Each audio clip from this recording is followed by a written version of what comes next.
You know that you need to raise your prices, but what if doing so could cost you your best clients? For a small company, that's terrifying. One client gone, and it can feel like the whole business could take a hit. But here's the truth. The reason why buyers resist higher fees isn't what you think. And once you see it, you'll realize that raising prices can actually make the right clients want you more. So what do most firms do when they raise their prices? Well, they make more promises. They add more scope. They pad their proposal with a longer list of what the retainer will cover, because isn't that how it works? You're paid more when you do more. But here's the trap. Adding more just piled more weight on you and your team, and it means more time, more stress, more complexity. And the irony, the whole reason you raised your prices was to make more money. But when you do it this way, you actually can make less. Margins shrink, stress skyrockets, and instead of buying you more freedom, the price increase just digs you deeper into the grind. And that's why this approach doesn't work, and it keeps you stuck pricing by tasks, and that's a fast race to the bottom. So here's the simplest way to see it. Picture a 2x2 grid. On one axis, you have cheap versus expensive. And on the other axis, you have results versus tasks. Now, most firms live in the bottom right quadrant where they're in expensive tasks. And when you raise your prices, but you're still selling tasks, it's the worst place to be, because now you're more expensive, but you look exactly like everyone else. And that's why buyers push back, and that's why you lose clients. The goal is to get you to the top right where you're doing expensive results, where you're actually delivering results. And that's where your higher price isn't about more stuff. It's about the outcomes they actually want, and they can justify a higher price. And in this space, your fee feels less like an expense and more like a ticket to the milestone that they've been chasing. The rest of this video is about how you make that shift. Here's why most firms fall on their face when they raise prices. When a buyer only sees you as someone selling tasks, raising your price looks like this. You hand them the same task list, but with a bigger invoice. And their first thought is, wait, you're charging more for the same thing? And the next thought is, I bet I can get it somewhere cheaper. And I imagine you probably have had that same thought as a business owner yourself. And once that happens, you're not having a strategy conversation anymore. You're stuck in a price comparison game where you can't win. And that's why so many owners raise their fees and then watch clients push back, stall, or leave. And from the buyer's perspective, nothing has changed except for the cost. And here's why. When you don't anchor your price in results, buyers have no choice but to measure tasks. They count hours, they scan line items on your proposal. And that's why your fee feels like a punch to the gut, not because it's too high, but because the value isn't clear. So how do you raise your prices without falling into that trap? Well, let me give you an example. Meet Susan, not her real name. She was running an e-commerce ad agency, charging $2,000 a month to manage campaigns. And on paper, the work looked fine. But behind the scenes, she was drowning. Her team was maxed out. She was clocking 60 plus hours a week. And the margins were so thin that every new client actually made her business less stable, not more. The worst part, she knew that her work could change the trajectory of her clients' companies, but she couldn't afford to deliver at the level that she wanted to. And that was the breaking point where she made the shift. Instead of selling monthly ad management, she repositioned her services around what her clients really wanted: a clear path to their first 7 figures in 12 months. Same expertise, different promise, and it changed everything. Clients no longer compared her to every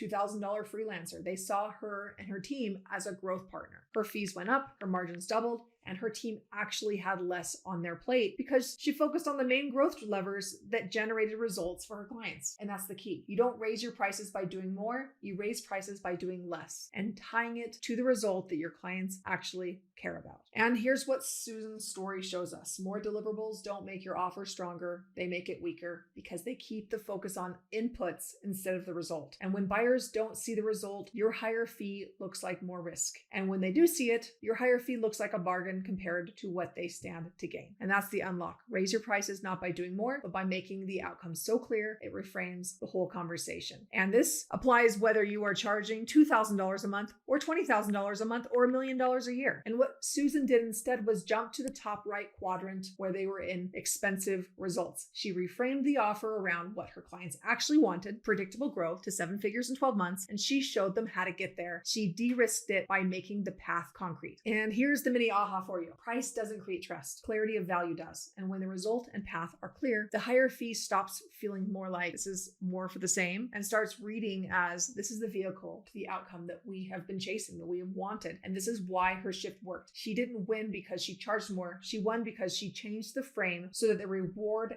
outweighed the doubt. And that's the move from the bottom right to the top right where your price belongs.